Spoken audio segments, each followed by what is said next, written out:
சங்கராச்சாரியார், இன்னொருவர் இப்பொழுதைய கர்நாடகா, அன்றைய தமிழ்நாடு தான், மத்துவாச்சாரியார், இன்னொருவர் ராமானுஜர். இந்த 3 பேரும் வடக்க போய் வேதம் படிக்க போனாங்க. வேதம் படிச்சுட்டு வந்து இந்த வேத மத சிந்தனைகளை இங்கே திணித்து, இந்த மனு தர்ம சிந்தனைகளை புகுத்தி மனிதர்களுக்குள்ளே வேறுபாடு காட்டியவர்கள் 2 பேர். ராமானுஜர் வந்தார். நம்முடைய 4000 திவ்ய பிரபந்தத்திலே உள்ள எந்த செய்தியும் வேதத்திலே இல்லை. எனவே நான் வேதத்தை விட இதை சிறப்பாக நான் கருதுகிறேன். ஏனென்றால் 4000 திவ்ய பிரபந்தத்திலே தமிழர் பண்பாடு இருந்தது, அனைவரும் சமம் என்கிற பண்பாடு. அப்படி 47 இன்றைய இந்தியா உருவானது என்றால் அதிலே ஒரு பிரிவினையும் வந்தது. பாகிஸ்தானியர்கள், நாங்கள் இஸ்லாமியர்கள், எங்களுடைய பண்பாடு வேறு, இந்த ஆதிக்க பண்பாடு, இந்து மத ஆதிக்க பண்பாட்டிற்குள் நாங்கள் வர தயாராக இல்லை, எங்களுக்கு தனியாக நாட்டை பிரித்து கொள்ளுங்கள் என்று சொல்லி யார் யார் பாகிஸ்தானோடு சேருகிறார்களோ அவர்களெல்லாம் பாகிஸ்தானோடு சேரட்டும் என்று வெள்ளையர்களே இந்த ஏற்பாட்டையும் செய்துவிட்டு இந்த நாட்டை இங்கே கொடுத்து விட்டு போனார்கள். அந்த நேரத்திலே இங்கிருந்து ஒரு குரல், தந்தை பெரியாரின் குரல், நீங்கள் இஸ்லாமிய பகுதிகளை பிரித்து ஒரு நாடாக கேட்கிறீர்கள், எங்களுடைய பண்பாட்டுக்கும் வேதகால பண்பாட்டுக்கும் உள்ள வேறுபாடு இருக்கிறது, அவர்களோடு எங்களால் ஒத்துப்போக முடியாது, எங்களுக்கு தனியாக ஒரு திராவிட நாட்டை பிரித்துக் கொள்ளுங்கள் என்ற கோரிக்கையை வைத்தார். இந்த கோரிக்கைக்காக தனி இஸ்லாமிய நாடு வேண்டும் என்று போராடிய அகில இந்திய முஸ்லீம் லீக் கட்சியின் தலைவர் ஜின்னா அவர்களை தந்தை பெரியார் நேரில் சந்தித்தார்.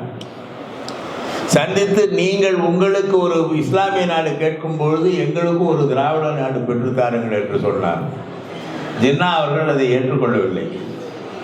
என்ன சொன்னார் என்றால், நீங்களெல்லாம் ஒரு மதத்தை சார்ந்தவர்கள், நீங்களெல்லாம் ஒத்து போய் விடுவீர்கள், எங்களால் இவர்களோடு ஒத்து போக முடியாது, எனவே எங்கள் கோரிக்கையை தான் நான் வலியுறுத்துவேன், உங்கள் கோரிக்கையை நான் வலியுறுத்த மாட்டேன் என்று மறுத்து விட்டார். நமக்கு ஒரு இழப்பு ஏற்பட்டது அந்த நேரத்தில். அந்த விடுதலை சமயத்திலே ரவுண்ட் வட்டமேஜை மாநாடுகள் இங்கிலாந்திலே நடைபெற்றன. அந்த ராணியார், இங்கிலாந்து ராணியார் அழைத்து தலைவர்களை எல்லாம் அழைத்து பேசினார். அப்பொழுது நம்முடைய இயக்கத்தை சார்ந்த, தமிழ்நாட்டை சார்ந்த சரி ஏடி பன்னீர்செல்வம் அவர்கள் அந்த வட்டமேஜை மாநாட்டுக்கு போய், இவர்கள் கேட்க மாட்டேன் என்கிறார்கள், அங்கே சொல்லி தனியாக திராவிட நாட்டை பிரித்து கேட்போம் என்று இவர் புறப்பட்டு சென்றார். போகிற வழியிலே ஓமான் கடலிலே அவர் சென்ற விமானம் விபத்துக்குள்ளாகி விழுந்து அவர் இறந்து போனார். எனவே அந்த வட்டமேஜை மாநாட்டிலே நமக்காக தனி திராவிட நாடு வேண்டும் என்ற கோரிக்கையை முன்னிறுத்தி பேசுவதற்கு சென்ற சரி ஏடி பன்னீர்செல்வம் அவர்கள் அதில் கலந்து கொள்ள இயலாத நிலை ஏற்பட்டது. 2000 ஆண்டுகளுக்கு முன்னாலே செம்மொழியாக இருந்த இந்த 7-8 மொழிகளில் தமிழ் மொழி ஒன்றில் மட்டும்தான் ஏறத்தாழ 50 பேர் பெண்பார் புலவர்களாக, பெண்களாக பாடல்களை எழுதி இலக்கியத்தில் இடம்பெற்றிருக்கிறார்கள் என்றால், தமிழர்கள் மட்டும்தான் பெண்களுடைய அறிவுக்கு மதிப்பு கொடுத்தவர்கள் என்பது நமக்கு புரிகிறது. வேறு எந்த மொழியிலும் பெண்பார் புலவர்கள் கிடையாது. ஆசிரிய பெருமக்களே, மாணவ செல்வங்களே, வணக்கம். பல்வேறு விஷயங்களில் நமக்கு புரிதலை ஏற்படுத்தும் முயற்சிகள் இதுபோன்ற சிறு சிறு நிகழ்ச்சிகளின் மூலம் தொடர்ந்து நடந்து கொண்டிருந்தாலும், இதையெல்லாம் தாண்டிய ஒரு மாயை நாம் இன்னும் கட்டுப்பட்டு இருக்கிறோம் என்பதையும் நாம் உணர்ந்து கொள்ள வேண்டும். பாவேந்தர், புரட்சி கவிஞர் பாரதிதாசன் அவர்கள் புதுவையிலே பிறந்தவர். அவருடைய இயற்பெயர் சுப்புரத்தினம், கனக சுப்புரத்தினம். அவர் அங்கே ஒரு ஆசிரியராக பணியாற்றி, புதுவையிலேயே ஆசிரியராக பணியாற்றி ஓய்வு பெற்று பல பாடல்களை, உணர்ச்சியை தூண்டக்கூடிய, நமக்கு அறிவை சொல்லக்கூடிய பல கவிதைகளை எழுதியவர். அவர் பிறந்த காலத்திலே புதுச்சேரி என்பது பிரெஞ்சு ஆதிக்கத்துக்கு உட்பட்ட ஒரு பகுதி. அதனாலே அங்கே உள்ள கல்வி நிறுவனங்களிலே பிரெஞ்சு மொழியைத்தான் சொல்லித் தருவார்கள். பெரும்பாலும் பிரெஞ்சு மொழி. ஓரிரு பள்ளிக்கூடங்கள் அங்கே உள்ள தமிழ் மாணவர்களுக்காக தமிழ் சொல்லிக் கொடுக்குற பள்ளிக்கூடங்களும் இருந்தன. எனவே இவர் தமிழை விருப்ப பாடமாக எடுத்து படித்தவர். ஒரு மொழியை பற்றி சொல்லும் பொழுது அந்த மொழியுடைய காலம், அதனுடைய சிறப்பு, இவற்றையெல்லாம் நாம் தெரிந்து கொள்ள வேண்டும். உலகத்திலே இவ்வளவு மொழிகள் இருக்கின்றன என்றால் ஒவ்வொரு மொழிக்கும் ஒரு பண்பாடு இருக்கிறது, ஒவ்வொரு பண்பாட்டிற்கும் ஒரு மொழி இருக்கிறது என்பதை நாம் உணர்ந்து கொள்ள வேண்டும். இன்றைக்கு பேசுபவர்கள் எல்லாம் சொல்வார்கள் இந்தியா ஒரு நாடு. ஒருவர் சொன்னார் இந்தியா ரிஷிகளாலும் முனிவர்களாகவும் உருவாக்கப்பட்ட ஒரு நாடு என்று சொன்னார். இந்தியா 1947 வரை ஒரு நாடாக இல்லை. இந்தியா என்ற இந்த வரைபடத்தில் உள்ள அந்த நிலப்பரப்பிலே பல நாடுகள் இருந்தன. நம்முடைய விந்திய மலைக்கு தெற்கு பகுதியில் உள்ள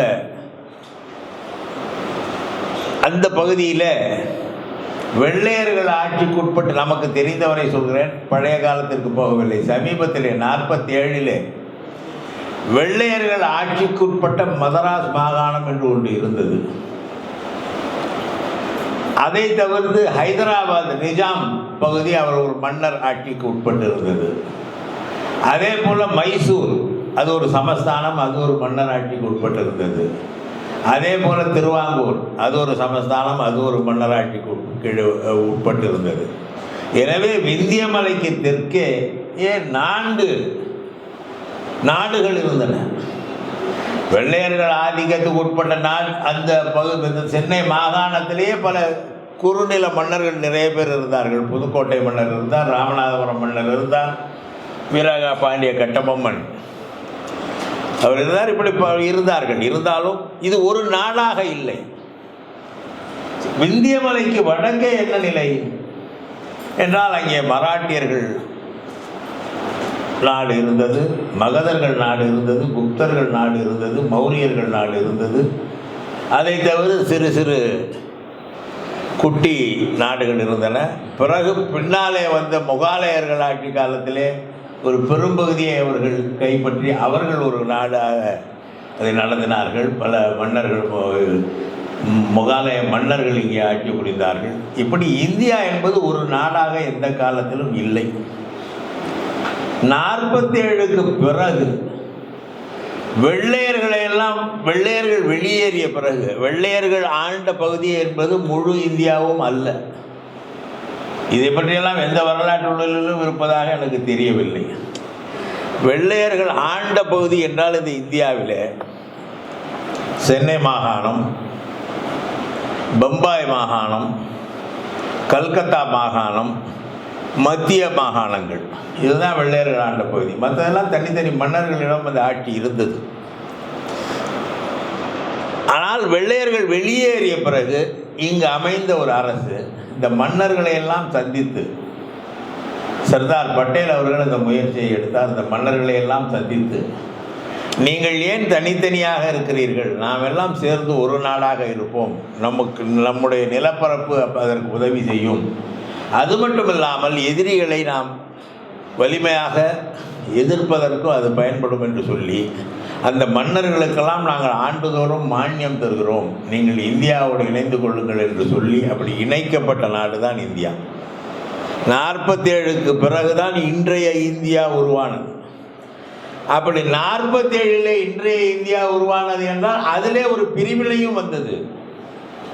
பாகிஸ்தானியர்கள், நாங்கள் இஸ்லாமியர்கள், எங்களுடைய பண்பாடு வேறு, இந்த ஆதிக்க பண்பாடு, இந்து மத ஆதிக்க பண்பாட்டிற்குள் நாங்கள் வர தயாராக இல்லை, எங்களுக்கு தனியாக நாட்டை பிரித்து கொள்ளுங்கள் என்று சொல்லி யார் யார் பாகிஸ்தானோடு சேருகிறார்களோ அவர்களெல்லாம் பாகிஸ்தானோடு சேரட்டும் என்று வெள்ளையர்களே இந்த ஏற்பாட்டையும் செய்துவிட்டு இந்த நாட்டை இங்கே கொடுத்து விட்டு போனார்கள்.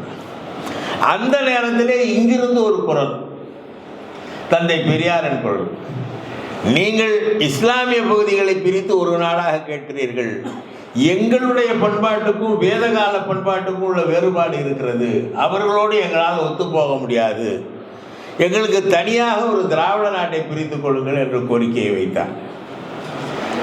இந்த கோரிக்கைக்காக தனி இஸ்லாமிய நாடு வேண்டும் என்று போராடிய அகில இந்திய முஸ்லீம் லீக் கட்சியின் தலைவர் ஜின்னா அவர்களை தந்தை பெரியார் நேரில் சந்தித்தார். சந்தித்து, நீங்கள் உங்களுக்கு ஒரு இஸ்லாமிய நாடு கேட்கும் பொழுது எங்களுக்கும் ஒரு திராவிட நாடு பெற்றுத்தாருங்கள் என்று சொன்னார். ஜின்னா அவர்கள் அதை ஏற்றுக்கொள்ளவில்லை. என்ன சொன்னார் என்றால், நீங்களெல்லாம் ஒரு மதத்தை சார்ந்தவர்கள், நீங்களெல்லாம் ஒத்து போய் விடுவீர்கள், எங்களால் இவர்களோடு ஒத்து போக முடியாது. எனவே எங்கள் கோரிக்கையை தான் நான் வலியுறுத்துவேன், உங்கள் கோரிக்கையை நான் வலியுறுத்த மாட்டேன் என்று மறுத்துவிட்டான். நமக்கு ஒரு இழப்பு ஏற்பட்டது அந்த நேரத்தில். அந்த விடுதலை சமயத்திலே ரவுண்ட் பேர் வட்டமேஜை மாநாடுகள் இங்கிலாந்திலே நடைபெற்றன. அந்த ராணியார், இங்கிலாந்து ராணியார் அழைத்து தலைவர்களை எல்லாம் அழைத்து பேசினார். அப்பொழுது நம்முடைய இயக்கத்தை சார்ந்த, தமிழ்நாட்டை சார்ந்த சரி ஏடி பன்னீர்செல்வம் அவர்கள் அந்த வட்டமேஜை மாநாட்டுக்கு போய், இவர்கள் கேட்க மாட்டேன் என்கிறார்கள், அங்கே சொல்லி தனியாக திராவிட நாட்டை பிரித்து கேட்போம் என்று இவர் புறப்பட்டு சென்றார்.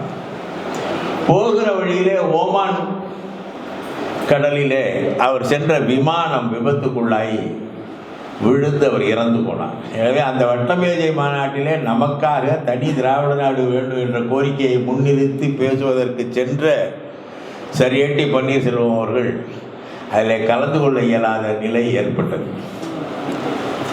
இது ஒரு நாடு இல்லை, பல நாடுகள், பல பண்பாடுகள். இந்த பண்பாடு, நம்முடைய பண்பாடு என்ன என்பதை எப்படி கண்டுபிடிப்பது?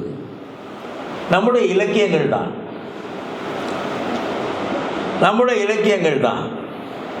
வள்ளுவர் என்ன சொல்லி இருக்கிறார்? பிறப்பு ஒக்கும் எல்லா உயிர்க்கும் என்று சொல்லியிருக்கிறார்.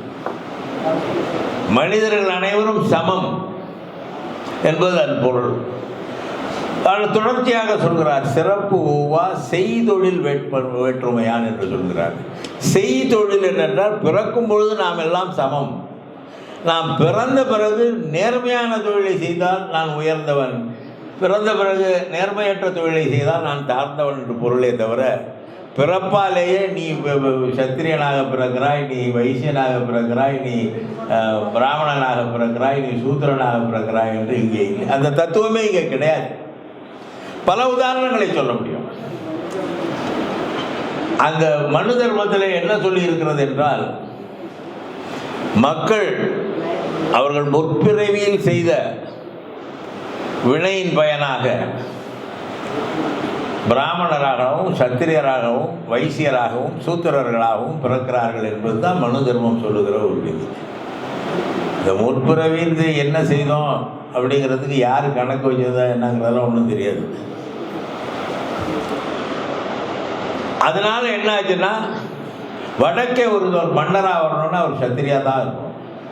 சத்திரியராக இல்லாதவர்கள் யாரும் மராட்டியத்திலே மன்னராக முடியாது, மகதத்திலே மன்னராக முடியாது, குப்த பேரரசிலே மன்னராக முடியாது, மௌரிய பேரரசிலே மன்னராக முடியாது. ஆனால் தமிழ்நாட்டில் சேர சோழ பாண்டியர்னு 3 மன்னர்கள் இருந்தாங்க. சேர சோழ பாண்டிய மன்னர்கள் யாரும் சத்திரிய வம்சத்தில் பிறந்தவர்களாகத்தான் இருக்க வேண்டும் என்ற எந்த நியதியும் கிடையாது. வீரனாக, நாட்டை காப்பாற்றக்கூடிய வலிமை கொண்டவனாக, நல்லாட்சி வழங்கக்கூடிய ஒரு திறமை கொண்டவனாக இருந்தால் அவர்கள் மன்னர்களாகி இருக்கிறார்கள். இன்னார் தான் மன்னராக முடியும் என்ற ஒரு விதி கிடையாது. இது நம்முடைய இலக்கியத்திலே, நம்முடைய வாழ்வியலிலே பார்க்கிறோம். வடக்கே பெண்களின் நிலை என்ன? கணவன் இருந்தால் மனைவி உடன்கட்டை ஏற வேண்டும். கணவன் இறந்தால் மனைவி அவளோடு சேர்ந்து எரிந்து போக வேண்டும், இல்லை என்றால் இறந்து போக வேண்டும். எப்படியாகும்? இது வடக்கே. நம்முடைய நிலை என்ன? நம்முடைய புறநானூறு கூறுவது என்ன? ஒரு கணவன் இறந்து வருகிறாள் போர்க்களத்திலே, மனைவி சொல்கிறாள், உன் கணவன் இறந்து விட்டான், இதற்காக தயங்காதே, நீ போ என்று தன் மகனை போர்க்களத்துக்கு அனுப்ப தயாராக இருக்கிறார். இல்லை என்றால் நானே செல்வேன் போர்க்களத்துக்கு இருக்கிறார். இங்கே பெண்களுக்கு கணவன் இறந்தால் அவனோடு சேர்ந்து இறந்து விட வேண்டும் என்ற நிலை இல்லை. இது நம்முடைய இலக்கியம் சொல்வது. ஏதோ திராவிட முன்னேற்ற கழகமோ பெரியாரோ மற்றவர்களோ சொன்னது அல்ல. நம்முடைய சங்க இலக்கியங்கள் யாயும் யாயும் யாராயிரோ எந்தையும் நுந்தையும் எம்முறை கேளிர், கேளிர் என்றால் உறவினர், அன்புடை நெஞ்சம் யான் கலந்தனவே. உங்க அப்பா யாரு, எங்க அப்பா யாரு, உங்க அப்பாவுக்கும் உங்க அம்மா யாரு, எங்க அம்மா யாரு, உங்க அப்பாவுக்கும் எங்க அப்பாவுக்கும் என்ன உறவு, நம்மிடையே அன்பு இருக்கிறது, நாம் இணைகிறோம் என்று நம்முடைய இலக்கியம் சொல்கிறது. ஏனென்றால் இங்கே சாதி வேறுபாடு கிடையாது, எந்த வேறுபாடும் கிடையாது. பிறப்பின் அடிப்படையிலே எந்த வேறுபாட்டையும் பாராட்டாத, அதை கற்றுக் கொடுக்காத ஒரு இனம் எது என்றால் தமிழினம். அந்த தமிழினத்துக்கு வந்த கேடுதான் ஒரு 10 நூற்றாண்டுகளுக்கு முன்னாலே வடக்கில் இருந்து படையெடுத்து வந்த அந்த வைதீக மரபுகள். அந்த வைதீக மரபுகள் கடவுளின் பெயரால் சொல்லப்பட்டவை. இந்த கொடுமை என்னன்னா, இந்த மனிதர்கள் சொல்லியிருந்தால் நம்ம யாரையும் ஏற்றுக்க மாட்டோம். கிருஷ்ண பரமாத்மா சொல்கிறார் பகவத்கீதையிலே,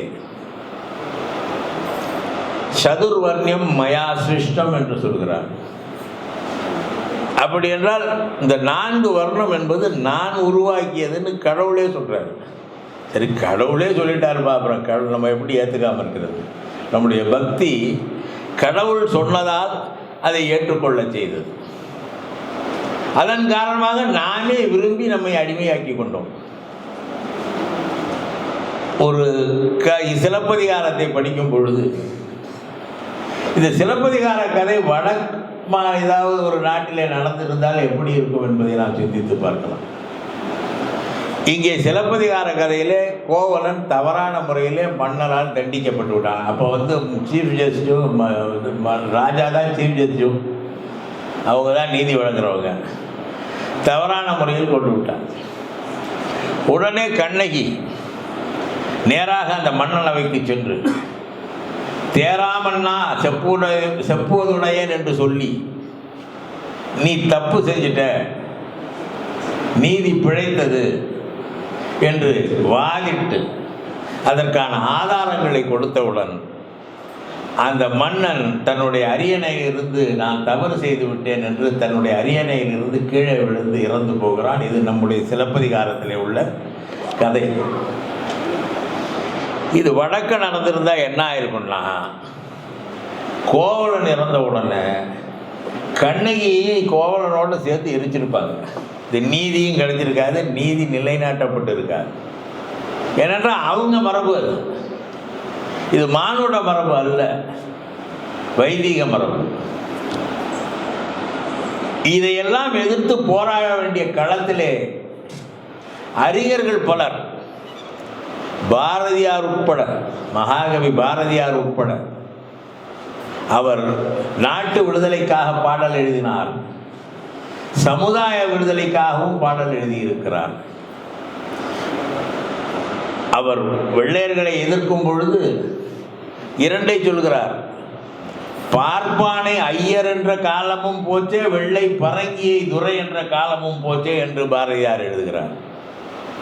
அவர் தீவிர சமூக முன்னேற்றத்திற்கான போராளியாகவும் அவருடைய பாடல்களிலிருந்து நமக்கு தெரிகிறது. அதனாலே தான் இந்த கனக சுப்புரத்தினம் என்ன செய்தார் என்றால், தன்னுடைய பெயரை பாரதிதாசன் என்று மாற்றிக்கொண்டார். ஏனென்றால் பாரதியார் அந்த காலத்திலே தமிழ்நாட்டிலே, சென்னை மாகாணத்திலே, ஆங்கிலேயர்களுக்கு உட்பட்ட சென்னை மாகாணத்திலே ஆங்கிலேயர்களை எதிர்த்து பாடல் எழுதிய பொழுது அவரை கைது செய்து அவருக்கு தண்டனை கொடுக்க வேண்டும் என்ற நிலை வந்த பொழுது, இந்த தண்டனையிலிருந்து தப்பித்துக் கொள்வதற்காக புதுச்சேரி சென்றார். அது பிரெஞ்சு ஆதிக்கத்துக்கு உட்பட்ட பகுதி. அங்கே வெள்ளையர்கள் புகுந்து கைது செய்ய முடியாது. அங்கிருந்து பாடல்களை எழுதினார். அப்படி புதுச்சேரியிலே இருந்த காலத்திலே பாரதியாரின் கவிதைகளால் ஈர்க்கப்பட்ட பாரதிதாசன் அவர்கள், கனக சுப்புரத்தினம் அவர்கள் தன்னுடைய பெயரை பாரதிதாசன் என்று மாற்றிக்கொண்டார். பாரதிக்கு நான் தாசன் என்று. அப்பேற்பட்ட ஒரு சிந்தனையாளராக தன் பல்வேறு கவிதைகளை பாரதியாரே ஏற்றுக்கொள்ளும் வகையிலே, பாரதியாரால் முதல் முறையாக அச்சிடப்பட்ட பாரதிதாசன் கவிதை, அதன் பிறகு பாரதிதாசன் பாரதியாரின் பல்வேறு கவிதைகளை மக்கள் மன்றத்துக்கு எடுத்து சென்றவர், அதற்காக பேசியவர். அந்த அவருடைய மன உறுதி, இந்த மொழிக்காக நான் வாழ்வேன், இந்த மொழி எனக்கு முக்கியம். அவர் சொல்கிறார், என்னை ஈன்ற தாய் தந்தைக்கும் தாய்க்கும், மக்கள் தன்னை ஈன்ற தமிழ்நாடு தனக்கும், என்னால் தினையளவு நலமேனும் கிடைக்கும் என்றால் செத்தொழியும் நாள் எனக்கு திருநாள். நான் இறந்து போவதன் மூலம் என்னுடைய தாய்க்கும் தந்தைக்கும் என்னுடைய மொழிக்கும் என்னுடைய நாட்டுக்கும் என்னுடைய மக்களுக்கும் ஒரு நன்மை கிடைக்கும் என்றால் நான் இறந்து போக தயார் என்று அவர் சொல்கிறார். அந்த அளவுக்கு மனிதநேயம் மிக்கவராக, மக்களுக்காக வாழ வேண்டும் என்ற எண்ணம் கொண்டவராக வாழ்ந்தவர் புரட்சி கவிஞர் பாரதிதாசன். இதில் ஒரு சிறப்பு என்னவென்றால், அவர் தமிழின் மீது கொண்டுள்ள பற்று, அந்த பற்று இருக்கிறதே, அதை எப்படி சொல்வது என்று எனக்கு தெரியவில்லை. அவருடைய பல பாடல்கள், குறிப்பாக ஒரு பாடலை சொல்கிறேன். கனியிட ஏறிய சுளையும் முற்றல் கழையிட ஏறிய சாரும் பனிமலர் ஏறிய தேனும் காய்ச்சு பாகிட ஏறிய ருசியும் நனி பசு பொழியும் பாலும் தென்னை நல்கிய குளிரில நீரும் இனியன என்பேன் எனினும் தமிழை என்னுயிர் என்பேன் என்று பாடுகிறார். தமிழ் என்னுடைய உயிருக்கு நிகரானது. இந்த சுவையெல்லாம் எனக்கு பிடிக்கும். பாலின் சுவை பிடிக்கும், தேனின் சுவை பிடிக்கும், கனிகளிலே உள்ள அந்த சுவை பிடிக்கும். அதெல்லாம் இனியன, ஆனால் தமிழ் என் உயிர் என்று பாடுகிறார் புரட்சி கவிஞர். அந்த அளவுக்கு தமிழ் மீது பற்று கொண்டவர். திராவிட இயக்கத்தோடு அவருடைய தொடர்புகள் என்பது, அவர் எழுதிய பல பாடல்கள் திராவிட இயக்கத்தை சேர்ந்தவர்களுக்கு பெரிய ஊக்கமாகவும் அவர்களுக்கு பல்வேறு செய்திகளை தருவதாகவும் அமைந்திருந்தது என்பதுதான் நாம் இதில் பார்க்க வேண்டிய ஒன்று. இன்றைக்கும் சொல்கிறோம், எங்கள் வாழ்வும் எங்கள் வளமும் மங்காத தமிழன்று சங்கே முழங்கு என்று திரைப்படத்திலே அந்த பாடலை எம்ஜிஆர் அவர்கள் திராவிட முன்னேற்ற கழகத்தில் இருந்த காலத்திலே பாடினார், சங்கே முழங்கு என்று. இப்படி அந்த பாடல்கள், அவர் அந்த பாடலிலே வரும், அது திரைப்பட பாடல் தான், நீங்களும் கேட்டிருப்பீர்கள். எங்கள் வாழ்வும் எங்கள் வளமும் மங்காத தமிழென்று சங்கே முழங்கு, எங்கள் பகைவர் எங்கோ மறைந்தார், இங்குள்ள தமிழர்கள் ஒன்றாதல் கண்டே, பொங்கு தமிழருக்கு இன்னல் விளைத்தால் சங்காரம் நிஜம் என்று சங்கே முழங்கு என்று பாடியிருப்பார். அவர் தமிழர்களை ஒரு மொழியால் பார்க்கவில்லை. இந்த தமிழர் என்று சொல்லும் பொழுது இந்த தமிழர்களுடைய பண்பாடு என்று ஒன்று இருக்கிறது அல்லவா, அந்த தமிழ் பண்பாட்டாயும் இணைத்து பார்த்தாரே தவிர மொழியால் பார்க்கவில்லை. இப்பொழுது பேசுகிறவர்கள் எல்லாம் மொழியாக பார்க்கிறார்கள். தமிழர் யார்? தமிழர்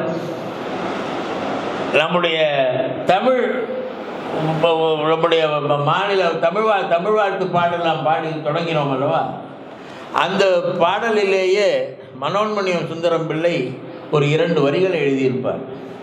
அந்த 2 வரிகளை நாம் நீக்கிவிட்டோம். வாழ்த்து பாடலிலே திட்டுகிற வரிகள் இருக்கக்கூடாது என்பதற்காக நாம் நீக்கிவிட்டு மற்றதை பாடுகிறோம்.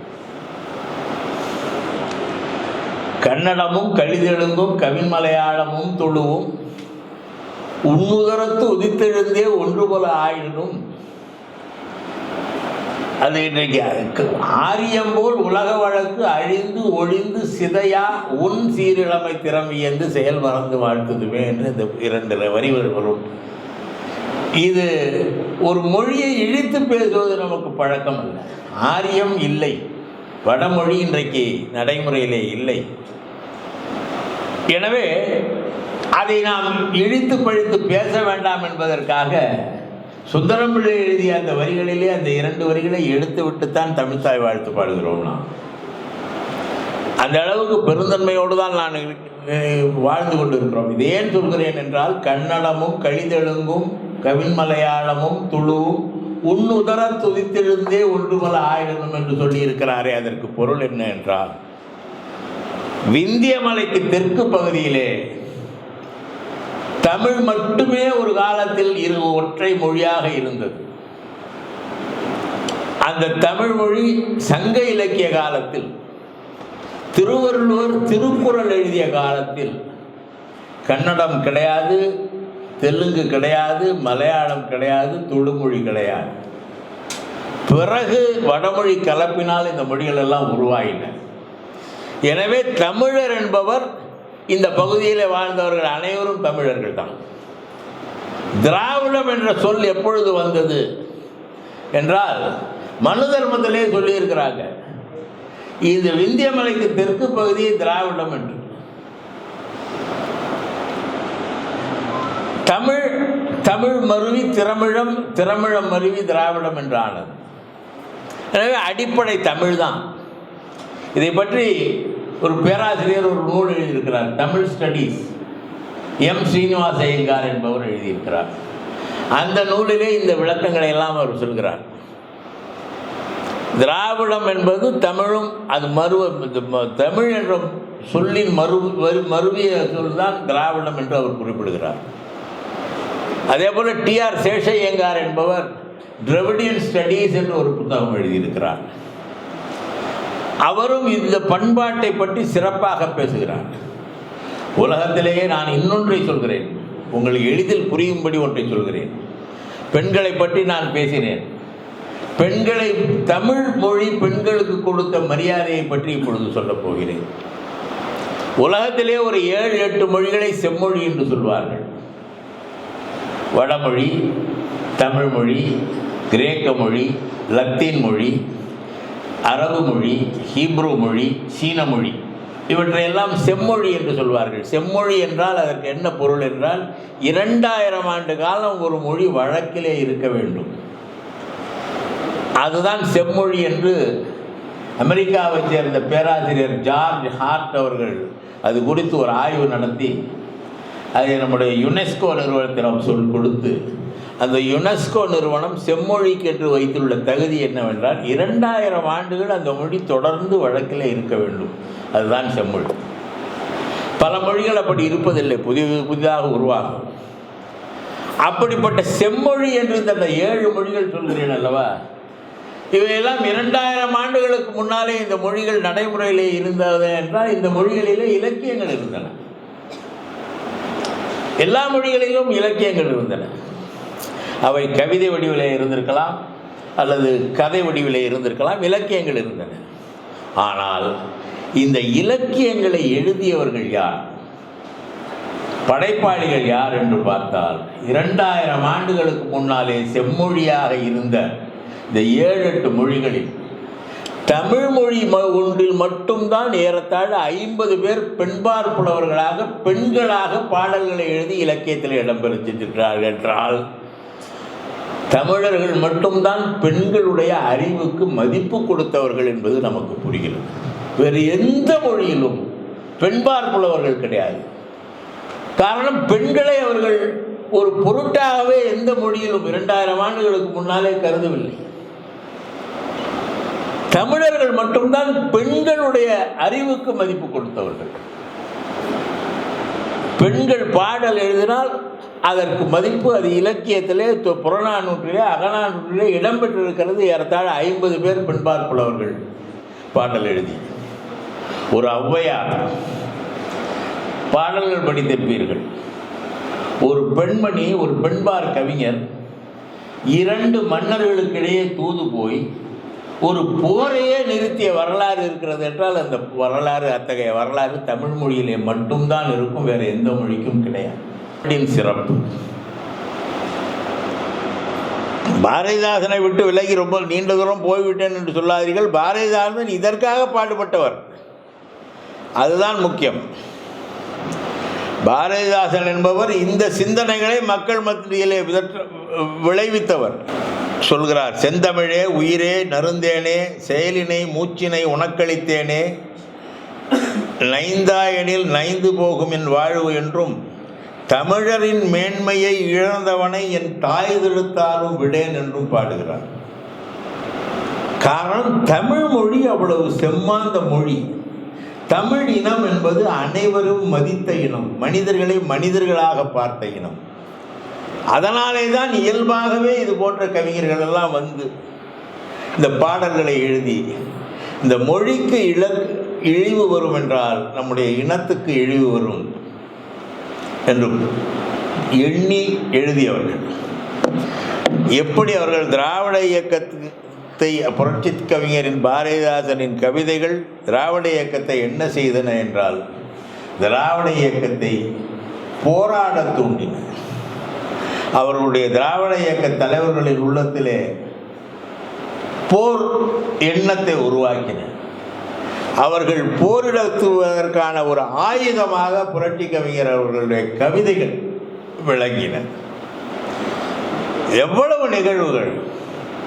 அவர் இந்த திராவிடம் என்ற சொல்லை அவர் ஒரு அளவுக்கு ஏற்றுக்கொள்ளாமல் தான் இருந்தார். பெரியாருடைய பக்தர். பெரியார் மனிதர்களுக்காக, சுயமரியாதைக்காக போராடிய தலைவர். பெரியாரை பற்றி புரட்சி கவிஞர் பாடும் பொழுது சொல்லுவார், அதாவது ஒரு கவிதை தந்தை பெரியாரை அவர் சொல்லும் பொழுது சொல்வார்,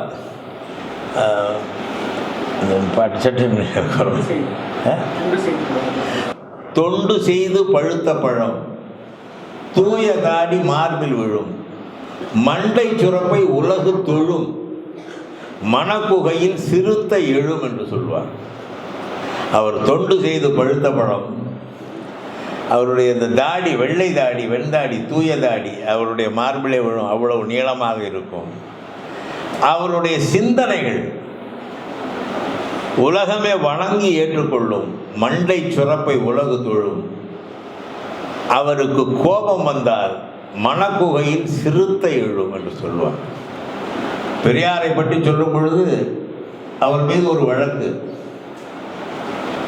அந்த வழக்கிலே நீதிமன்றத்தில் நிற்கிறார். அவர் ஒரு போராட்ட களத்திலே போராடினார், கைது செய்யப்பட்டு வழக்கு. இப்போ அப்போல்லாம் எப்படின்னா, இந்த அரசியலுக்கு சொல்கிறேன், அந்த காலத்துலலாம் ஒரு ஆர்ப்பாட்டம் நடத்தினா காவல்துறை அவர்களை கைது செய்து 15 நாளைக்கு ரிமாண்டில் வச்சுருவாங்க. அதுக்கப்புறம் அந்த விசாரணையில் அவங்களுக்கு தண்டனை கொடுக்கணுன்னா 3 மாதம் சிறை தண்டனை கொடுப்பாங்க. இப்போ எப்படின்னா, எங்கேயாவது யாராவது ஆர்ப்பாட்டம் நடத்தினா அவங்களெல்லாம் அழைச்சிட்டு போய் ஒரு கல்யாண மண்டபத்தில் உட்கார வச்சு சாயந்தரத்தில் வீட்டுக்கு அனுப்பிடுறாங்க.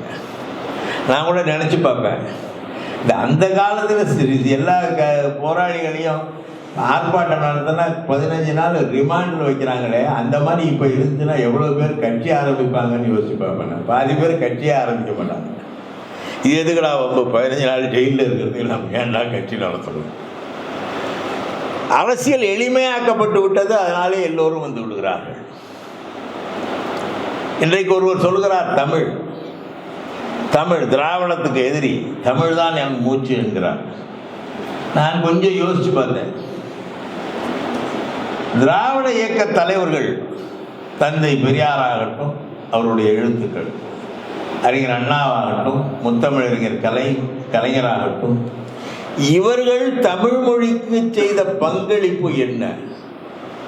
கதைகள், கவிதைகள், கட்டுரைகள், அது மூலமாக தமிழ் மொழிக்கு ஆற்றிய பங்களிப்பு என்ன என்று பார்த்தேன். வியந்து போனேன். கலைஞரெல்லாம் அவர் லட்சக்கணக்கான பக்கங்கள் எழுதியிருக்கிறார். அவருடைய வசனங்கள் தமிழ்நாடு முழுவதும் பேசப்பட்டன. அவருடைய கவிதைகளுக்கு ஒரு சிறப்பு உண்டு. ஒரு தாலாட்டு பாட்டு எழுதினா கூட கவிதை அதில் நமக்கு பிடிக்கும். தமிழே தேனே கண்ணே தாளேலோ என்று ஒரு பாடல் எழுதியிருப்பார். இப்படி அவர்கள் இந்த மொழிக்கு அவர்கள் ஆற்றிய பங்களிப்பு என்பது, இன்றைக்கு தமிழ் மொழி தான் வேண்டும் என்று சொல்லுகிற எவனாவது ஆற்றி இருக்கிறானா என்று பார்த்தால் 1% கூட இருக்க. ராமானுஜர் ஒரு மத தலைவராச்சு. நீங்கள் அவருக்கு எழுதுறீங்களா, யாரும் தப்பாக பேச மாட்டாங்க. அவர் சொன்னார், ராமானுஜர் மத தலைவருங்கிறது உனக்கு தெரியுது, எனக்கு தெரியுது. ஆனால் ராமானுஜரை பற்றி எழுத வேண்டும் என்று எண்ணி எழுத தொடங்கியவர் புரட்சி கவிஞர் பாரதிதாசன். அவர் தொடங்கி இருக்கிறாருன்னு ஒரு விஷயம் இல்லாமல் தொடங்க மாட்டாங்க. அவர் மதவாதி அல்ல. அவர் தொடங்கின காரணத்தினால நான் அதை எழுதணும்னு நினைக்கிறேன். அதுக்கு என்ன காரணம் என்றால், இங்கிருந்து வேதம் படிக்க 3 பேர் வடக்க போனாங்க. ஒருவர் சங்கராச்சாரியார், இன்னொருவர் கர்நாடகா, இப்பொழுதைய கர்நாடகா அன்றைய தமிழ்நாடு தான், மத்துவாச்சாரியார், இன்னொருவர் ராமானுஜர். இந்த 3 பேர் வடக்க போய் வேதம் படிக்க போனாங்க. வேதம் படிச்சுட்டு வந்து இந்த வேத மத சிந்தனைகளை இங்கே திணித்து இந்த மனு தர்ம சிந்தனைகளை புகுத்தி மனிதர்களுக்குள்ளே வேறுபாடு காட்டியவர்கள் 2 பேர். ராமானுஜர் வந்தார். நம்முடைய 4000 திவ்ய பிரபந்தத்திலே உள்ள எந்த செய்தியும் வேதத்திலே இல்லை. எனவே நான் வேதத்தை விட இதை சிறப்பாக நான் கருதுகிறேன். ஏனென்றால் 4000 திவ்ய பிரபந்தத்திலே தமிழர் பண்பாடு இருந்தது, அனைவரும் சமம் என்கிற பண்பாடு, வேறுபடுத்தி பார்க்க பண்பாடு. எனவே அவர் என்ன சொன்னார் என்றால், வேதத்தை தூக்கி எறிந்து விட்டேன், 4000 திவ்ய பிரபந்தத்தை நான் பின்பற்றுகிறேன் என்று சொல்லி அனைவரையும் சமமாக அவர் நடத்தினார். அதனாலே ராமானுஜர் பற்றி பாரதிதாசன் அவர்கள் கதை எழுதினார். அது வரவில்லை, இருந்தாலும் அது முயற்சி செய்தார். அதை முழுமையாக வெளிக்கொண்டவர் முத்தமிழறிஞர் கலைஞர். அந்த சிந்தனையிலே கூட பேராசிரியர் பேசும்பொழுது ஒன்றை சொன்னார், பக்தி இயக்கத்தை பற்றி ஒன்று சொன்னார். இந்த பக்தி இயக்கத்தில் எனக்கு பக்தி கிடையாது, ஆனால் பக்தி இயக்கத்தின் மீது எனக்கு ஒரு மரியாதை உண்டு. அது என்ன மரியாதை என்றால், இந்த பக்தி இயக்க காலம் ஏறத்தாழ 13, 15, 16 நூற்றாண்டு காலம். அந்த காலகட்டத்தில், இந்த பக்தி இயக்க காலத்திலே தமிழிலே பக்தி பாடல்கள் வந்த காரணத்தினால்தான் வடமொழி இங்கே நுழைய முடியவில்லை என்பது என்னுடைய கருத்து. காரணம், நம்முடைய பக்தி பாடல்கள் இருக்கும்பொழுது வடமொழி பாடல்களை ஏற்றுக்கொள்ள வேண்டிய நிலை நமக்கு வரவில்லை. அதனாலே தான் தமிழ் இன்னும் வாழுகிறது. தமிழிலே வடமொழி கலக்காமல் செய்துவிட்ட அந்த செயல் பக்தி இயக்க காலத்திற்கு உரியது என்று நான் கருதுகிறேன். அந்த வகையில் இந்த பக்தி இயக்கத்தின் மீது எனக்கு ஒரு, அந்த பாடல்கள் மீது அவர் சொல்லுகிற கருத்துக்களின் மீது எவ்வளவு நம்பிக்கை இருக்கிறது என்பது இல்லை. அந்த இயக்க காலத்தினால், அந்த இயக்கம் இருந்த காலத்தினால் வடமொழி இங்கே நுழைய முடியவில்லை, தமிழ் மொழி இன்னும் வாழ்ந்து கொண்டிருக்கிறது என்பதை நான் உணர்ந்து அதை நான் பேசுகிறேன். அதைத்தான் பாரதிதாசன் செய்தார். இன்றைக்கு ஒருவர் வேதம் படிக்க போய் வேதத்திலே ஒன்றுமில்லை, தமிழ் இலக்கியத்திலே இருக்கிறது என்று ஒருவர் சொல்கிறார் என்றால், அவரை பற்றி எழுத வேண்டும் என்ற எண்ணம் புரட்சி கவிஞர் பாரதிதாசன் அவர்களுக்கு தோன்றியது. அதன் விளைவாக அவரை பற்றி எழுத தொடங்கினார். ஆனால் இயலவில்லை. அதை தலைவர் கலைஞர் அவர்கள் அவர் சொல்லும் பொழுதே அதான் சொல்வார், பாரதிதாசனே எழுதியிருக்காரு. அது வேடிக்கை என்னன்னா, 3 பேரும் வேதம் படிச்சுட்டு வந்து சில தத்துவங்களை சொன்னார்கள். இந்த 3 பேருக்கும் 3 விதமான தத்துவங்கள் இருந்தன என்று மற்றவர்கள் எழுதினார்கள். அதுதான் எனக்கு புரியல. 3 பேர் வேதம் படிக்க போனவங்க, ஒருவர் வைணவர், ஒருவர் சைவர், மத்வாச்சாரியாரும் சைவர் என்று தான் நினைக்கிறேன். அவங்க சிந்தனைகளுக்கு 3 விதமான விளக்கங்களை சொன்னார்கள். எப்படி ஒரு வேதத்திலிருந்து படித்து விட்டு 3 பேர் சொல்லும்போது அதற்கு 3 தத்துவங்களை சொன்னார்கள் என்று எனக்கு இன்னும் புரியவில்லை. இப்படி தங்களுக்கு தேவையான வகையிலே, தங்களுக்கு வசதியான வகையிலே எல்லாவற்றையும் சொல்ல தெரிந்தவர்கள் சனாதனிகள். இந்த சனாதனம்ங்கிற வார்த்தைக்கு என்ன வடமொழியில் என்ன பொருள்னா, அழிவில்லாததுன்னு பொருள், அவ்வளோதான், வேற ஒன்றும் இல்லை. சனாதனம் என்கிற சொல்லுக்கு அழிவில்லாதது என்று பொருள். எது அழிவில்லாதது என்று யாரையாவது கேட்டு பாருங்கள், சொல்லவே மாட்டார்கள். இதுதான் அழிவில்லாதது சொல்ல மாட்டார்கள். ஏதோ ஒன்று அழிவில்லாதது என்று இருக்க வேண்டும் அல்லவா? அறிவில்லாததை நான் நம்ப வேண்டும் என்று சொன்னால் எப்படி இருக்கும்? எது அழிவில்லாதது என்றால், உண்மையிலேயே மனு தர்மம் அழிவில்லாதது என்று அவர்கள் சொல்கிறார்கள். அதை மறைக்கிறார்கள். யாரை வேண்டுமானாலும் கேட்டுப்பார்கள். சனாதனம் என்ற சொல்லுக்கு பொருள் அழிவில்லாதது என்பது எது அழிவில்லாதது என்று கேட்டு பாருங்கள், யாரிடமும் எந்த பதிலும் இருக்காது. எனவே பெருமைக்குரிய பண்பாடாக சிறப்புக்குரிய பண்பாடாக, மனிதர்களை மதித்த பண்பாடாக, ஆண் பெண் வேறுபாடற்ற அனைவருடைய அறிவையும் ஏற்றுக்கொண்டு மதித்த ஒரு பண்பாடாக விளங்கிய தமிழ் பண்பாட்டை தூக்கி பிடிப்பதிலே புரட்சி கவிஞர் பாரதிதாசன் அவர்கள் ஆற்றிய பங்களிப்பு என்பதை நாம் வியந்து பார்க்க வேண்டும். ஏன் பாரதியை ஆதரித்தார்? என்னென்ன சொல்கிறார் என்றால், ஆன என் தமிழர் ஆட்சியை நிறுவ அல்லல்கள் வரின் ஏற்பேன், வானுடல் கேட்பினும் செந்தமிழ் நாட்டுக்கு உவப்புடன் நான் சேர்ப்பேன். வான என் உடம்பை கேட்டாலும் என் மொழிக்காக, என் நாட்டுக்காக அதை நான் மகிழ்ச்சியோடு தருவேன்.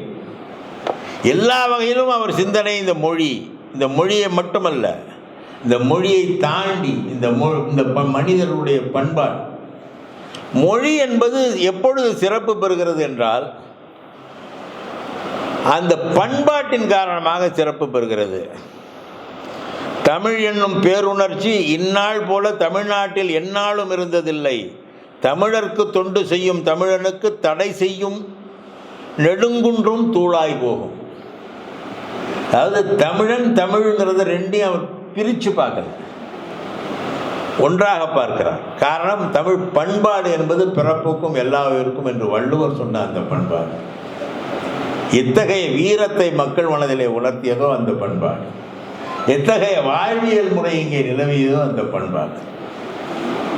சத்திரியர்கள் தான் ராஜாவாகிற நிலைமை இல்லாத பண்பாடு. பெண்கள் பாடல் எழுதினாலும் பெண்களை அறிவை மதித்து அதை ஏற்றுக்கொள்ள வேண்டும், அவர்களை மதிக்க வேண்டும் என்று மதிக்க தெரிந்த பண்பாடு. ஆண் பெண் வேறுபாடற்ற பண்பாடு, மனிதர்கள் அனைவரும் சமம் என்று சொன்ன பண்பாடு. பல கதைகளை நான் பார்த்திருக்கிறேன். செந்தமிழை செந்தமிழ் நாட்டை சிறை மீட்க நந்தமிழர் உள்ளத்தில் வையம் நடுநடுங்கும் வெந்தனல் ஒன்று விரைந்து வளர்ந்ததென்று குத்தி குரலருக்கும் கூவாய் கவிக்குவிலே பாடுறாங்க. ஏதா இருந்தாலும் நாங்கள் விடமாட்டோம்டா, தமிழுக்கு எதிர்ப்பு எப்படி வந்தாலும் விடமாட்டோம். அந்த வேகம் எல்லாத்துக்கும் சொல்றாரு. இந்த மொழிக்காக, இந்த நாட்டுக்காக என் உயிர் போனால் அதிலே மகிழ்ச்சி அடைவேன், என் உயிரை இழக்க தயாராக இருப்பேன் என்று சொல்லக்கூடிய அளவுக்கு அவர் இருக்கிறார். அந்த சிந்தனை தான் திராவிட இயக்க சிந்தனை, தந்தை பெரியாரின் சிந்தனை. சுயமரியாதை 1925ஆம் ஆண்டு காங்கிரஸிலிருந்து பெரியாருக்கு ஒரு சிறப்பு உண்டு. பெரியாரை பற்றி ரொம்ப பேருக்கு அவர் தெரியாது. இந்த பகுதியில் காங்கிரஸ் பேர் இயக்கம் வளர்ந்ததற்கு முக்கியமான காரணமாக விளங்கியவர் பெரியார். அவர் கதர் சட்டையை தோளிலே தூக்கி கொண்டு ஊராக சுற்றியவர். காந்தியார் பெரியார் மீது மிகப்பெரிய மரியாதையை கொண்டிருந்தவர். பெரியாரால் தான் காங்கிரஸ் இயக்கத்திற்கு ஒரு வலு சேர்ந்தது. மற்றவர்களெல்லாம் தங்களுக்குள்ளே முட்டி மோதி கொண்டிருந்தார்களே தவிர, பெரியார் அந்த காங்கிரஸ் கட்சிக்காக உழைத்தவர், விடுதலை போராட்ட வீரராக திகழ்ந்தவர். பிறகு இடதுசாரி இயக்கங்கள்.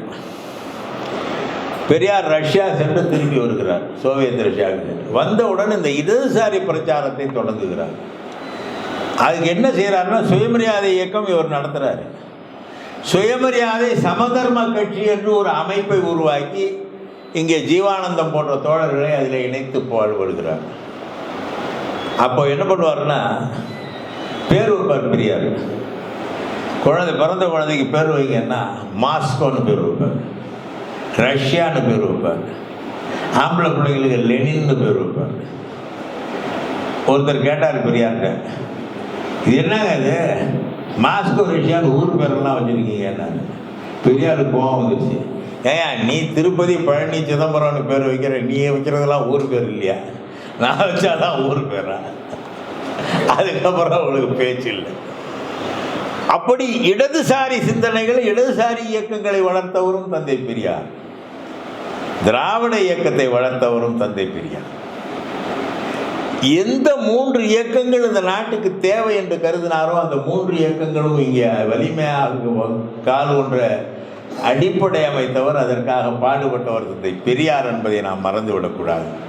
அதனாலே தான் பாரதிதாசன் சொன்னார், தொண்டு செய்து பழுத்த பழம் மணக்குகையில் சிறுத்தை எழும் என்று பாடினாரே. அத்தகைய அதுதான் திராவிட இயக்கத்திற்கு பாரதிதாசன் என்ன செய்தார் என்பது. பெரியாரின் வழியிலே நின்றார். திராவிட முன்னேற்ற கழகம் 1949ஆம் தொடங்கப்பட்டது.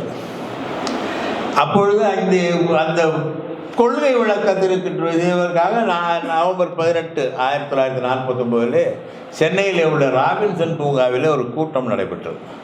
ஒரு பொதுக்கூட்டத்தை அறிஞர் அண்ணா அவர்கள் ஏற்பாடு செய்தார். அந்த பொதுக்கூட்டத்தில் பார்த்தீர்கள் என்றால் முதல் பெயராக பாரதிதாசன் பேர் இருக்கும், 2வது பெயராக தான் அண்ணா பேர் இருக்கும். பாரதிதாசன் அவர் என்ன பண்ணார் தெரியுமா? பாரதிதாசன்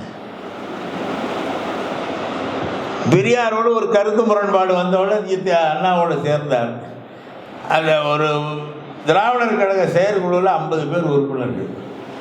அந்த 50 பேர் உறுப்பினர்கள் 30 பேர் இங்கே வந்துட்டாங்க. அண்ணாவோட வந்த உடனே பாரதிதாசன் சொல்கிறாரு, எதுக்கு நாம தான் பெரும்பான்மை இருக்கிறோம், எதுக்கு நீங்கள் வெளியே போய் ஒரு தனி கட்சி ஆரம்பிக்கிறீங்க? இந்த 50 பேரும் பெரியாருடைய பதவியில் நீக்கம் செஞ்சுட்டு நம்ம பதவி எடுத்து திராவிடர்களை கைப்பற்ற வேண்டியதுதானேங்கிறார். அண்ணா உடன்படவில்லை. பெரியார் வேண்டும் என்று அண்ணா நினைத்தார். ஆனால் பெரியார் தேர்தல் ஈடுபாடு அற்றவராக இருந்தார். நம்ம ஆட்சியை பிடித்து ஆட்சிக்கு வந்து தான் சாதனைகளை செய்ய முடியும் என்று அண்ணா கருதினார். இதுதான் வேறுபாடு. வெற்றி பெற்றார் 1967 அறிஞர் அண்ணா அவர்கள். வெற்றி பெற்றவுடன் என்ன சொன்னார்? பெரியார் அப்போ திமுகவை எதிர்த்து காமராஜருக்காக காங்கிரஸுக்காக ஆதரித்து பேசுகிறாரு, தேர்தல் பிரச்சாரம் பண்ணுறாரு. ஆனால் பெரியார் என்ன பண்ணார், அண்ணா என்ன பண்ணார்னா, வெற்றி பெற்ற பிறகு இந்த ஆட்சி தந்தை பெரியாருக்கு காணிக்கை என்று அறிவித்து விட்டார். இப்போ பெரியாருக்கு அண்ணாவுக்குள்ள கோபம் தீர்ந்து சரியாக போயிடுச்சு. பாரதிதாசன் இல்லை. அதன் பிறகு இது 49 VVK சம்பத் அவர்கள் திமுகவோடு தலைவர்களோடு முரண்பட்டு ஒரு கட்சியை ஆரம்பிக்கிறார். தமிழ் தேசிய கட்சி என்று பெயர். அந்த கட்சிக்கு தொடக்க விழாவிலும் பாரதிதாசன் பெயரை போட்டு தான் அவர் ஆரம்பிக்கிறார். பாரதிதாசனுக்கு தமிழ் தேசிய கட்சி என்றவுடன் அவருக்கு ஒரு பிடிப்பு வந்தது. ஆனால் அந்த காலத்திலே அவரால் உடல்நிலை ஒத்துழைக்கவில்லை. அவர் மறைந்து போகிறார், கலந்து கொள்ளவில்லை. அந்த அளவுக்கு தமிழ் தான் நம்முடையது, தமிழ் பண்பாடு தான் நம்முடையது, திராவிடமும் தமிழும் வேறு வேறு அல்ல, இரண்டும் ஒன்று என்ற உறுதியான நம்பிக்கையை கொண்டவராக அவர் வாழ்ந்தார். காரணம், நான் இவ்வளவு காலம் நம்முடைய இலக்கியங்களிலிருந்து எடுத்து சொன்னேனே, நம்முடைய பண்பாடு என்பது என்ன என்பதை, நம்மீது எது திணிக்கப்பட்டது என்பதை, நம்முடைய சமத்துவத்தை எது சீர்குலைத்தது என்பதை, அந்த வரலாறை எல்லாம் புரிந்தவர்களாக இருந்த காரணத்தினாலே தான் தமிழ் திராவிடம் என்று பேதப்படுத்தி பார்க்காமல் மக்களை மதிக்கிற எதுவும் நம்முடையது, அனைவரும் சமம் என்று நினைக்கிற எதுவும் நம்முடையது என்ற எண்ணத்திலே பாரதியாரையும் ஏற்றுக்கொண்டார். தன்னுடைய பெயரையே பாரதிதாசன் என்று பெயர் மாற்றி வைத்து கொண்டார். அவருடைய பெயரை சுப்புரத்தினம் என்ற பெயரை பாரதிதாசன் என்று மாற்றி வைத்து கொண்டார் என்றார். அப்படி ஒரு மாபெரும் சிந்தனை. இன்னைக்கு எவ்வளோ பேர் என்னென்னவோ பேசுகிறாங்க. எனக்கு பல நேரத்தில் புரிய மாட்டேங்குது. இந்த நாடு ஒரு நாடுங்கிறான், முனிவர்களும் ரிஷிகளும் உருவாக்குனாங்கிறான். அது எப்படி முனிவர்களும் ரிஷிகளும் ஒரு நாட்டை உருவாக்குவாங்கன்னு எனக்கு தெரியல. பேராசிரியர் சொல்லும்போது ஒன்று சொன்னார், திருக்குறளை ஜீவு போக் தவறாக மொழிபெயர்த்திருக்கிறார்னு சொன்னாராம். அது பேராசிரியர் சொன்னால் நான் ஏற்றுக்குவேன். அவர் தமிழ் தெரியும், அவருக்கு தமிழ் படித்தவர், திருக்குறளை தமிழ்லேயே படித்தவர். தமிழே தெரியாத ஒரு ஆள் மொழிபெயர்ப்பு தப்புன்னு சொன்னாலும் அது எப்படி ஏற்றுக்கிறது? அதை சொல்லிக்கொண்டு இந்த நாட்டிலே திரிகிறவர்களும் இருக்கிறார்கள். அந்த மொழியே தெரியாமல் அதை மொழிபெயர்த்தது. ஏன்னா பிறப்புக்கும் எல்லா உயிருக்கும் சொல்லிட்டாரே, அது நம்முடைய சிந்தனை இல்லையே, நம்முடைய சிந்தனைக்கு எதிரானதாயிற்று என்ற எண்ணம். இன்றைய அரசியல் போக்கு தமிழுக்கு பங்களிப்பே செய்யாதவர்கள் தமிழ் என்று மேடைதோறும் முழங்குகிறார்கள். திராவிடம் என்பதை கடுமையாக எதிர்க்கிறார்கள். திராவிடத்திற்கும் தமிழுக்கும் வேறுபாடு இருக்கிறது என்று கருதுகிறவர்கள் பல அறிஞர்களின் படைப்புகளை படிக்காதவர்களாக இருக்கிறார்கள். பல ஆராய்ச்சியாளர்களின் படைப்புகளை படிக்காதவர்களாக இருக்கிறார்கள். எம். சீனிவாச ஐயங்கார் எழுதிய தமிழ் ஸ்டடீஸ் என்ற நூலை பற்றி நான் குறிப்பிட்டேன். பிடி சீனிவாச ஐயங்கார், இன்னொன்று நம்ம டிராவிடியன் இந்தியா டிஆர் சேஷையங்கார் எழுதிய நூலை படிக்காதவர்கள் இங்கே இருக்கிறார்கள். இதில் இன்னொன்று ஒரு விஷயம் சைடில் உங்களுக்கு தெரிஞ்சுக்கணும். இந்த வைஷ்ணவ மதத்தில் வடகலை தென்கலைம்பாங்க. அது என்னன்னு ரொம்ப பேருக்கு தெரியாது. இந்த ராமானுஜர் தமிழ் தான் வேணும், நமக்கு 4000 திவ்ய பிரபந்தத்தை நான் ஏற்றுக்கிறேன், வேதத்தை தூக்கி போடுறேன்னு சொன்னார்ல. இந்த ராமானுஜரை பின்பற்றினவங்கெல்லாம் தென்கலை ஆகிட்டாங்க. வேதத்தை பின்பற்றணும்னு நினச்சவங்க பூரா வடகலை ஆகிட்டான். அதுதான் வடகலை தென்கலை. ஒரு நாமத்தை கொஞ்சம் வேறு ஷேப்பில் போடுவாங்க. அடிதடியெல்லாம் நடந்திருக்கு, பெரிய தகராறுலாம் நடந்திருக்கு. மதங்கள் ஒன்றும் புனிதமானதில்லை. இங்கே 2 பெரிய மதங்கள் இருந்தன. தென்னாடுடைய சிவனே போற்றி, எந்நாட்டவருக்கும் இறைவா போற்றி என்று சொல்வார்கள். வடக்கே வைணவம், இங்கே சைவம். இந்த கதையெல்லாம் படிச்சுட்டு விஷ்ணு கிருஷ்ண பரமாத்மா 10 அவதாரம் எடுத்தார்னு சொல்லுவாங்க. அந்த 10 அவதாரமும் எதுக்கு எடுத்தார் தெரியுமா? அது கேட்டால் யாருக்கு தெரியும்? அசுரர்களை ஒழிக்க சொல்லுவாங்க. அசுரர்களை ஒழிக்க, தேவர்கள் காப்பாற்ற 10 அவதாரம் எடுத்தார். யார் அசுரன் தெரியுமா?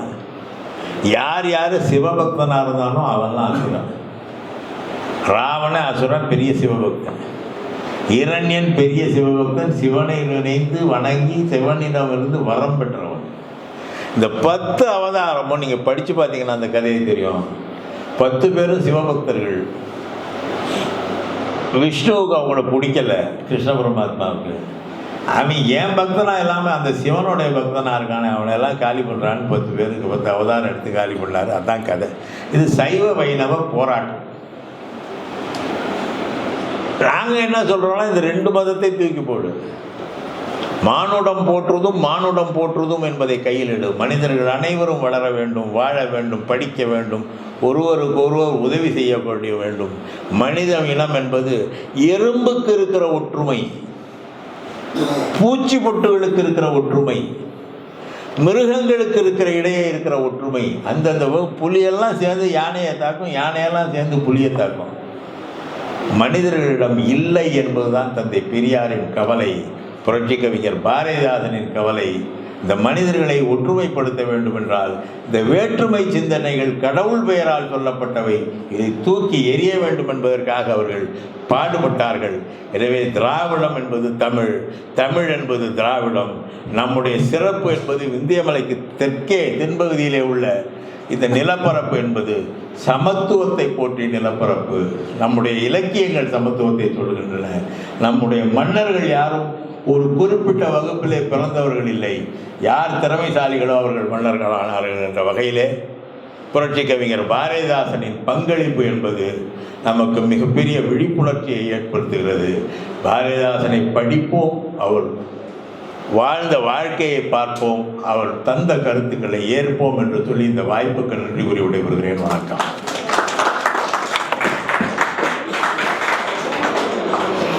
நீங்கள் தொடர்ந்து பார்க்கணும்னா ஸ்பாட்லைட் டெலிவிஷன் சேனலை லைக் பண்ணுங்கள், ஷேர் பண்ணுங்கள், கண்டிப்பாக சப்ஸ்கிரைப் பண்ணுங்கள். சப்ஸ்கிரைப் பண்ணணும்னா கீழே உள்ள பெல் ஐக்கானை கிளிக் செய்யவும். அதன் பின் உங்கள் இமெயில் ஐடியும் பாஸ்வேர்டும் டைப் பண்ணாலே போதும்.